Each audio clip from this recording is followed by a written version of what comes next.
계속해서 이어서 말씀을 보도록 하겠습니다. 두 번째, 예수님은 폭풍 한가운데에서도 용기와 믿음을 가지라고 말씀하십니다. 성경 말씀을 우리가 다시 한번 읽어보겠습니다. 마태복음 14장 26절로 27절까지의 말씀입니다. 제가 읽어드리겠습니다. 제자들이 그가 바다 위로 걸어오심을 보고 놀라 유령이라 하며 무서워하여 소리 지르거늘 예수께서 즉시 이르시되 안심하라 나니 두려워하지 말라. 날은 이미 저물었고 제자들은 바다에 있었죠. 그것이 바로 23절과 24절의 내용입니다. 예수님이 아버지 앞에 혼자 계실 때에도 세상은 돌아가고 있었고 제자들은 폭풍 한가운데에 있었습니다. 제자들이 배를 타고 항해를 시작할 무렵이 오후였을 테니까요. 예수님은 저녁 늦게까지 기도하고 계셨던 거죠. 제자들이 사나운 폭풍을 맞아서 항해하며 애쓰는 사이에도 예수님은 기도를 하고 계셨습니다. 그렇다고 제자들이 공경에 처한 상황을 예수님이 모르고 계셨다라는 뜻이 아닙니다.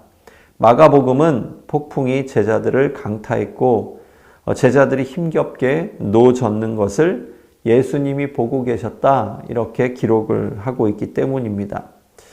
예수님은 폭풍 한가운데서 고군분투하고 있는 제자들을 바라보고 계셨습니다. 하지만 그들을 곧장 구해주지 않으셨죠. 아마도 그들은 12시간 정도 폭풍 속에서 버둥거렸을 것입니다. 그런데도 예수님은 보고만 계시다가 마침내 가장 어두운 그 새벽 시간 아무것도 보이지 않을 때에 예수님께서 걸어서 그들에게 다가가심을 보게 됩니다. 예수님이 가까이 계실 때에 우리는 두려워할 필요가 없습니다. 왜냐하면 주님께서 항상 우리 곁에 계시고 우리를 떠나지 않으시리라는 확신을 가지면 안심을 할 수 있기 때문이죠. 자, 물리적인 폭풍이 이렇게 지나간 뒤에도 정신적인 폭풍은 남게 되어 있는데요. 오늘 본문 말씀에 보시게 되면 예수님이 이 새벽, 늦은 새벽, 그러니까 아주 깊은 밤에 제자들에게 다가오시는 것을 그들이 보고서는 굉장히 놀라는 것을 보게 됩니다. 그래서 유령이 아닌가 외치며 벌벌 떨고 있을 때에 주님께서 주셨던 말씀은 바로 이것이죠. 안심하라 내니 두려워하지 말아라. 내가 여기에 있다 두려워하지 말라라고 주님께서 말씀하시는 겁니다. 자, 어떤 폭풍이 닥치더라도 예수님을 알기만 한다면 우리는 폭풍 한가운데에서도 평안을 누릴 수가 있습니다. 오늘 본문에서 예수님은 모든 상황에 주권자이심을 말씀해주고 있는데요. 어떠한 상황에서도 우리를 고난 가운데에 내버려 두시는 분이 아니시고 우리를 주시하고 계시며 우리를 위해 기도하고 계시고 뿐만 아니라 우리와 함께 하시며 고난 가운데 우리를 건져주시는 하나님이심을 다시 한번 말씀해주고 있습니다. 그래서 우리는 예수님께서 우리가 믿음의 경주를 다 마치는 때까지 안내해 주시는 주님으로서 그 주님께서 때마다 시마다 우리와 함께 하심을 바라볼 수 있는 영적인 안목을 키울 수 있어야 됩니다. 자, 질문을 보시게 되면 자연의 폭풍과 인생의 폭풍 중 어떤 것이 더 심각할까요? 왜 그렇게 생각하세요? 자, 이 부분에 있어서 자연적인 폭풍은 자연재해죠. 뿐만 아니라 인생의 폭풍은 우리가 자연적으로 맞는 것이 아닌 우리의 인생 속에서 다가오는 여러 가지 어려운 삶의 방향을 이야기하고 있습니다. 그런데 보게 되면 이 물리적 폭풍이 지나간 뒤에도 정신적인 폭풍은 남게 되어져 있습니다. 이것을 트라우마라고 이야기를 하는데요. 그런데 중요한 건 뭐냐 하면 이 트라우마를 갖게 되면 그 다음에 비슷한 상황이 내가 경험하게 될 경우 그 비슷한 상황 속에서 이 트라우마를 통해서 그것을 잘 극복하지 못하게 되는 그러한 경향이 있게 된다는 거죠. 분명히 이 능력이 있는데도 말미암아 능력이 있는데도 불구하고 그것을 하려고 하지 않고 겁을 먹게 되고 위축되고 그래서 자신의 능력을 10분 발휘하지 못하게 되는 것입니다. 오늘 제자들이 노를 저어서 어떻게 해서든 자신의 능력으로 해보려고 하다가 그들이 만난 것은 그 폭풍 속에서 고난의 한계점에 도달하게 되는 거죠. 내 능력의 한계점을 그 고난을 통하여서 그들은 발견하게 되는 것입니다. 풍랑이 있는 바다 가운데에 나는 더 이상 아무것도 할 수 없는 존재이구나. 내가 가지고 있는 지식, 권력 뿐만 아니라 물질이 어떠한 고난 가운데에서 나를 이끌어주거나 또는 나를 구원해 줄 수 있는 능력이 되지 못함을 알게 되는 겁니다. 이것이 바로 한계의 인정이죠. 자, 예수님이 성남 바다 위를 걷는 능력을 지닌 분이라는 사실, 우리에게 어떤 용기를 줄까요? 어떤 이단 책에서 예전에 신학교를 다닐 때 이 부분을 해석해 놓은 것을 보게 되었는데요. 예수님이 어떻게 물 위를 걷게 되었을까? 바다에 거북이 등 껍질 위에 올라타서 물 위를 걷게 되었다. 뭐 이렇게 얼토당토 안 되는, 말도 안 되는 그러한 이야기를 실어 놓은 것을 보고 웃었습니다. 그런데 그 다음 말이 더 재밌습니다. 그럼 베드로는 그렇게 물 위를 걷다가 어떻게 빠졌는가? 베드로는 중심을 못 잡고서는 바다 거북이의 등 위에서 미끄러졌기 때문에 바로 물 밑으로 떨어지게 됐다. 뭐 이렇게 해석을 해놓은 것을 보면서 말도 안 되는 해석을 펼쳐나가는 것을 보고서 어처구니가 없었습니다. 자, 주님께서 오늘 우리에게 주시는 말씀을 보시게 되면 바로 이거죠. 안심하라, 나니 두려워하지 말라. 나다라는 말씀은 하나님이 모세에게 나타나셔서 나는 스스로 있는 자이니라 하고 출애굽기 3장 14절에 말씀하셨던 그 사건을 떠올려 볼 수가 있습니다. 그런데 예수님의 자기소개에 대한 부분을 요한복음에서는 7개로 소개를 하고 있는데요. 나는 무엇이다. 이것을 헬라어로는 에고 에이미 이렇게 이야기를 합니다. 나는 무엇이다. 자, 7가지를 이야기해 주고 있는데요. 요한복음 6장에 보게 되면 예수님께서 나는 생명의 떡이다. 그 다음에 요한복음 8장 세상의 빛이다. 요한복음 10장에 보게 되면 10장 앞부분에서는 나는 양의 문이다. 이렇게 소개를 하고 있고요. 10장 뒷부분에 보게 되면 나는 선한 목자다. 이렇게 말씀을 합니다. 그 다음 11장에 보게 되면 부활 생명이 되시는 예수님, 나는 부활 생명이다. 그 다음 14장에 나는 길이요 진리요 생명이다 말씀해 주고 있고, 마지막 요한복음 15장에 보게 되면 나는 참 포도나무고 너희는 가지다. 이렇게 예수님의 자신에 대한 소개를 우리가 보게 됩니다. 왜 예수님께서 이러한 여러 가지 방법을 통하여서 비유를 통해 내가 누구라고 말씀해 주시는 이유가 있죠. 그것은 바로 주님 없이 너희는 아무것도 될 수가 없고, 세상에서 너희의 미약함과 나약함은 주님 없이는 극복할 수 없는 그러한 존재임을 말씀해 주시며, 주님을 붙잡고 있는 그리스도인들을 통하여서 주께서 역사하시는 놀라운 은혜를 경험하고 또한 고백하게 된다라는 부분을 말씀해 주고 있습니다.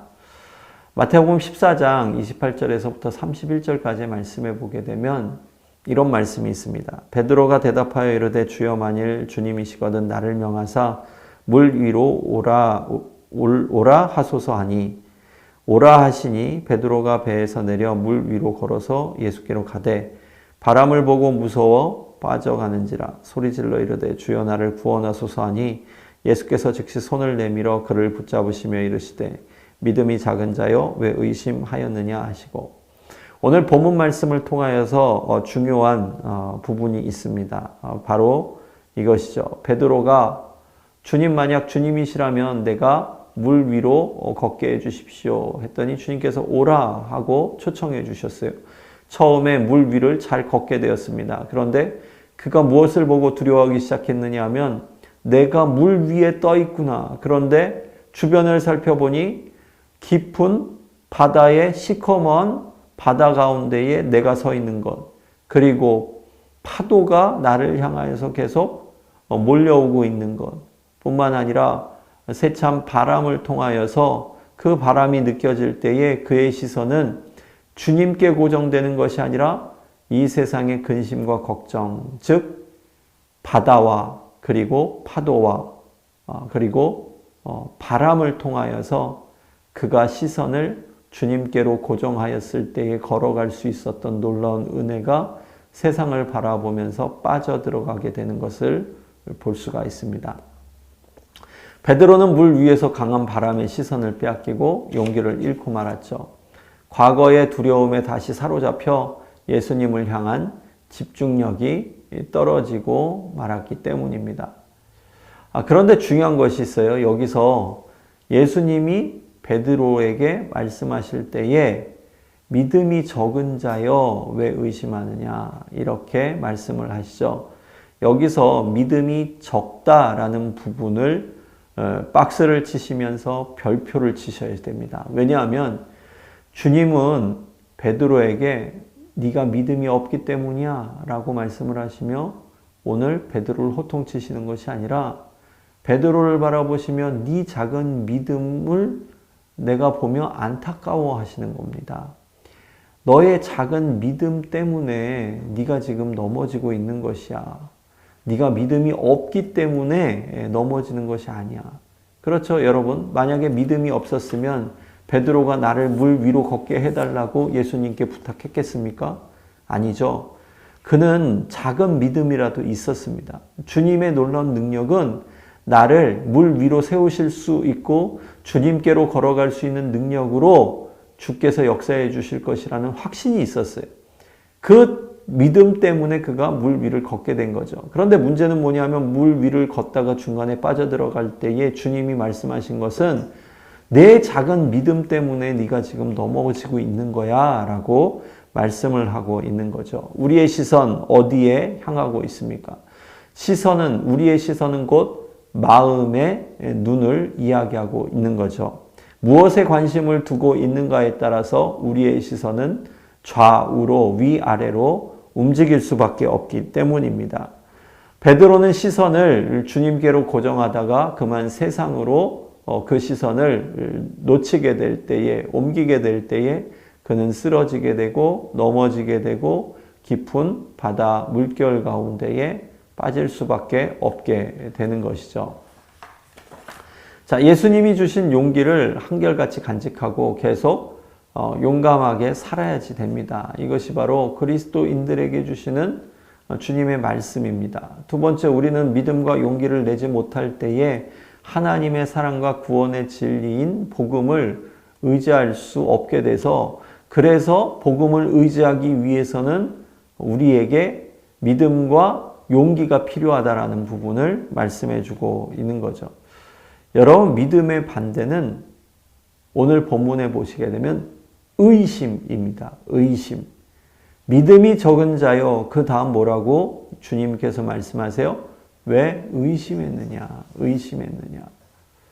나의 믿음이 의심을 통하여서 작아지게 된다라고 주님이 주시는 말씀을 우리 다시 한번 기억해 볼 수 있으면 좋겠습니다.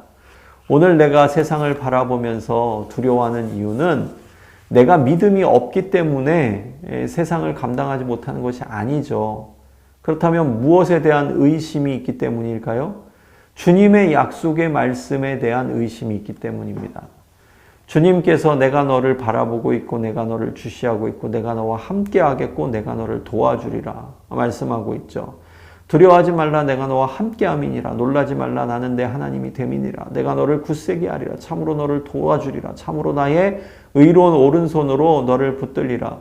주님께서 분명히 이사야 41장 10절 말씀을 통하여서 우리에게 주신 말씀인데, 우리가 성경을 읽으면서 그 부분에 있어서 뭐라고 이야기하냐면 아멘 하고 이야기를 합니다. 그런데 시간이 지나면서 우리 가운데에 무엇이 들어오느냐? 의심이 들어오게 되는 거죠. 의심이 들어오면서 우리의 믿음은 점점 작아지게 되고 주님의 그 말씀에 대한 부분을 우리가 신뢰하지 못하게 될 때에 우리는 세상의 수렁 안으로 빠져들어갈 수밖에 없는 존재가 되게 된다는 말씀입니다. 그렇다면 어떻게 하면 어려운 상황에서 그리스도 안에 있는 믿음과 용기를 보여줄 수 있을까요? 자, 예수님은 권세 있는 하나님의 아들이시며 예배받기에 합당하신 분이시다. 오늘 분명하게 이렇게 말씀을 해주고 있는데요. 우리가 성경 말씀을 한번 좀 읽어보았으면 좋겠습니다. 마태복음 14장 32절로 33절 말씀 이렇게 기록되어져 있습니다. 배에 함께 오름에 바람이 그치는지라 배에 있는 사람들이 예수께 절하며 이르되 진실로 하나님의 아들이로소이다 하더라. 오늘 이 부분에서 우리가 발견할 수 있는 것은 베드로의 이 적은 믿음에 대해서 주님께서 책망하시고 끝나시는 것이 아니라는 겁니다. 주님은 안타까워하시며 베드로에게 말씀하시는 거예요. 내 작은 믿음이 너를 의심케 했다. 그런데 그것을 통해서도 놀라운 일을 행하시는 하나님의 능력의 손길을 오늘 보게 됩니다. 톰 라이트가 그런 책을 썼어요. 작은 믿음, 크신 하나님. 저는 그 책을 읽으면서 어느 날 이 본문을 통하여서 작은 믿음, 크신 하나님이라는 그 톰 라이트의 그 제목 속에 담겨져 있는 의미를 깨닫게 됐습니다. 그것이 뭐냐 하면 바로 오늘 본문의 33절 말씀에 그 부분의 열쇠가 있습니다. 배에 있는 사람들이 예수께 절하며 이르되 진실로 하나님의 아들이로소이다 하니라. 여러분, 베드로의 이 작은 믿음을 통하여서 주님의 놀라운 능력이 이 땅 가운데 어떻게 드러나는지 한번 보십시오. 베드로는 물 위를 걷다가 그만 미끄러져 빠져들어가며 주님 나를 도와주십시오 할 때 주님께서 그를 건져주시고 내 작은 믿음, 그것은 곧 의심을 통하여서 작아진다라는 부분을 말씀하시며 안타까워하셨죠. 그런데 베드로 한 사람이 물 위를 걷는 것을 누가 보았느냐는 겁니다. 그것을 누가 보았느냐 하면 배에 있는 제자들과 그 배에 함께 동승했던 많은 사람들이 같이 보게 된 거예요. 그리고 나서 그 다음 놀라운 역사가 일어나게 됩니다. 베드로의 그 작은 믿음을 통하여서 그 배 안에 있었던 모든 사람이 진실로 저분이 하나님의 아들이다라는 고백을 하게 되는 거죠. 여러분, 이것이 굉장히 놀라운 은혜입니다. 여러분의 작은 믿음을 통하여서도 오늘 하나님은 큰 일을 행하시는 분이심을 믿으십시오. 베드로의 이 작은 믿음을 통하여서 오늘 배 안에 있었던 모든 사람이 예수님의 놀라운 그 능력을 바라볼 수 있게 되었고, 베드로가 물 위를 걷는 것을 바라보면서 진실로 저분이 하나님의 아들이심을 고백할 수 있게 되었고, 베드로를 구원하셔서 주님께서 함께 배에 올랐을 때에 그때의 모든 사람이 주님을 경배하는 놀라운 은혜가 임하게 되는 거죠. 그러므로 오늘 우리에게 주시는 도전의 말씀은 바로 이것입니다. 예수님이 모든 상황의 주권자이시고 우리에게 용기를 공급해 주는 분이심을 우리가 알게 될 때에 우리는 걱정을 하지 않고 주님께 경배하며 나갈 수 있는 담대함을 얻을 수 있을 뿐만 아니라 중요한 것은 내 작은 믿음을 통해서도 놀라운 능력을 행하시는 그 하나님을 바라볼 수 있게 된다는 거죠. 사랑하는 성도님들, 주님은 베드로가 믿음이 없다고 책망하지 않으셨습니다. 베드로의 작은 믿음을 귀히 보셨고 그 믿음을 안타까워하셨으며 그 작은 믿음을 통하여서도 많은 사람들이 구원을 얻을 수 있는 놀라운 은혜로 베드로의 그 작은 믿음을 사용하여 주시는 사랑의 하나님이심을 말씀해 주고 있습니다. 그렇다면 성도님들, 오늘부터 우리가 이렇게 기도해야지 될 것이라고 생각을 합니다. 주님, 나는 믿음이 적지만 그러나 내 적은 믿음을 통하여서도 주님께서는 큰 일을 행하시는 분임을 내가 믿습니다. 작은 믿음 가운데 크신 하나님을 바라볼 수 있는 귀하고 복된 이 한 주간이 될 수 있기를 축원합니다. 감사합니다.